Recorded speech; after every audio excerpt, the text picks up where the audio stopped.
Hello বন্ধুরা, good morning. Welcome to my channel love with Riya. আর এটা আমার প্রথম ব্লগ।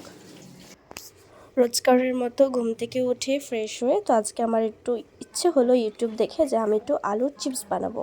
তো যার জন্য দেখতেই পাচ্ছ আলুগুলো আমি কুচি কুচি করে কেটে নিয়ে গরম জলে একটু সিদ্ধ করে নিচ্ছি নুন আর হলুদ দিয়ে। তো তারপরে এগুলো আমি ছাদে শুকাতে দিয়ে দেবো। যেহেতু দিনটা ছিল পয়লা বৈশাখ, তো আমি ভাবলাম যে আজকে আমার পার্লারটা একটু গুছিয়ে নিই। পার্লারটা দেখতে পাচ্ছ একদম অগোছালো হয়ে আছে। আগের দিন রাতে যেহেতু পার্লারে একটু চাপ ছিল, যার জন্য একদম গোছানোর সময় পাইনি। তো পার্লারটা আজকে একটু গুছিয়ে নেবো। তো তোমরা যারা যারা আমাকে চেনো তারা জানো যে আমার একটা পার্লারের ছোট্ট সেট আপ আছে, আর এখানেই আমি টুকটাক কাজ করি। তো দেখো, কথা বলতে বলতে পার্লারটাও গোছানো হয়ে গেল। তারপর দেখো, আমার পার্লারে একটা ছোট্ট কাস্টমার চলে এসছে। করাবেন ম্যাডাম? আপনি কি করাতে চান? আপনি কি আইব্রো করাতে চান? মজার বিষয়টা হচ্ছে আমি ব্লগ তো করছি, কিন্তু আমার এখনও ইউটিউব চ্যানেলই ক্রিয়েট করা হয়নি। তো যাই হোক, স্নান করে পুজো দিয়ে আমি একটা ইউটিউব চ্যানেল ক্রিয়েট করে নিলাম। তারপরে দেখি মা ছাদ থেকে ওগুলো নিয়ে চলে এসছে। তো দেখতেই পাচ্ছ একদম শুকিয়ে গেছে, যেহেতু প্রচণ্ড রোদের তেজ ছিল। তোমরা হয়তো ভাবছো একটা বড় একটা এরকম ছোট কেন। তো আসলে আমি প্রথমে বড় বড় করেই কাটছিলাম, তারপর দেখলাম যে না, গ্রেটারটাই একটু সমস্যা করছে, যার জন্য আমি একদম কুচি কুচি করে নিয়েছি। তো তারপরে এগুলো আমি ভেজেও ফেলেছি। দেন তারপরে বিকালবেলা একটু রেস্ট নিয়ে তারপর আমি ছাদে গেলাম। তো আমার ছাদে বেশ কিছু গাছ আছে, দেখি গাছগুলো কেমন অবস্থায় আছে। একটা গাছও আমি লাগাইনি, আমার মা আর বাবা মিলিয়ে সব গাছ লাগিয়েছে। তো অনেক ধরনেরই বেশ গাছ আছে। আর একটা গাছ যেটা সব থেকে বেশি আছে সেটা হচ্ছে টমেটো গাছ আর লঙ্কা গাছ। হ্যাঁ, আমার মা টমেটো খেতে খুব ভালোবাসে, যার জন্য আমাদের ছাদেই টমেটো গাছ। আর দেখতে পাচ্ছ রোদে গাছগুলো পুরো কঙ্কালের মতো হয়ে গেছে। তো গাছগুলোতে আমি একটু জল দিয়ে নেব।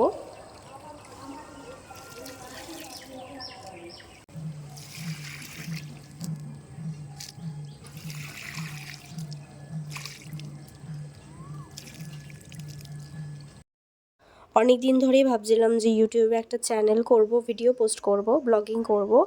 তো হয়ে আর উঠছিল না। তো আজকে ফাইনালি আমি চ্যানেলটা খুলেই ফেললাম। আর হ্যাঁ, আমি ব্লগিং করা শুরুও করে দিয়েছি। আর এটা দেখতে পাচ্ছ, এটা নাকি ড্র্যাগন ফ্রুট গাছ। তো আমি যখন ছোট ছিলাম তখন বাবাকে দেখতাম যে যখন খুব গরম পড়তো তখন বাবা ছাদে গিয়ে ছাদটা ভিজিয়ে দিত, যার ফলে ঘরে এসে যখন ফ্যান চালাতাম ঘরটা বেশ ঠান্ডা হয়ে যেত। তো আমিও ভাবলাম যে আজকে তাহলে আমিও একটু ছাদটা ভেজাই, যদি আমার ঘরটা একটু ঠান্ডা হয়। তো এরপরে সন্ধেবেলা আমরা সবাই মিলে যাব বাসন্তী পুজোর মেলাতে, যেটা হয় আমাদের জয়দেবপাঠি খেলার মাঠে। আজকে একটা নাচের প্রোগ্রাম আছে আমাদের পাড়ার থেকে, তো ওই জন্যই সবাই যাব।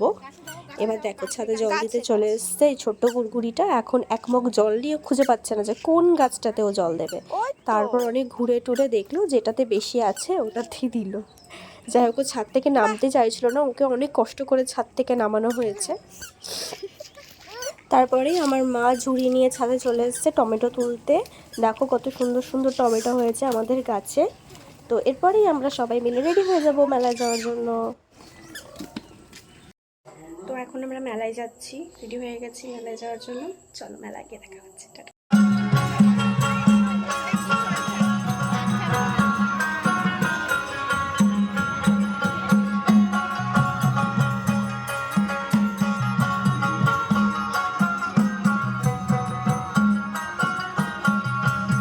নাচ দেখতে দেখতে দিদি বললো চ একটু কল্যাণী থেকে ঘুরে আসি, কারণ আমাদের শিক্ষায়তন স্কুলের মাঠেও বাসন্তী পুজোর মেলা হয়।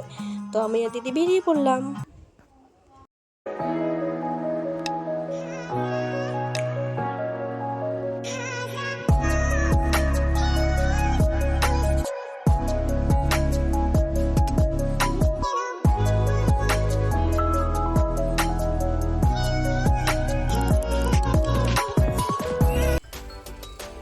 চলে এসেছি কল্যাণীর এটু মার্কেটে। এর পাশেই স্কুল, আর স্কুলের মাঠেই মেলা হচ্ছে। দিদি যেহেতু বাড়িতে থাকে না, তো দিদি বাড়ি আসলে প্রায়ই আমাদের একটু ঘোরা হয়। দেখতেই পাচ্ছ মেলার মাঠে কত ভিড়, কত লোকজন।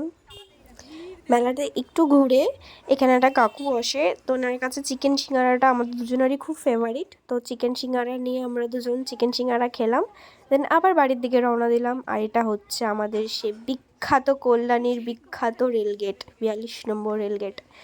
আমার 21 বছর বয়সের মনে 2 বছরই আমি এই রেলগেটে দাঁড়িয়ে দাঁড়িয়ে কাটিয়ে দিয়েছি। তো ফাইনালি রেলগেট উঠলো না,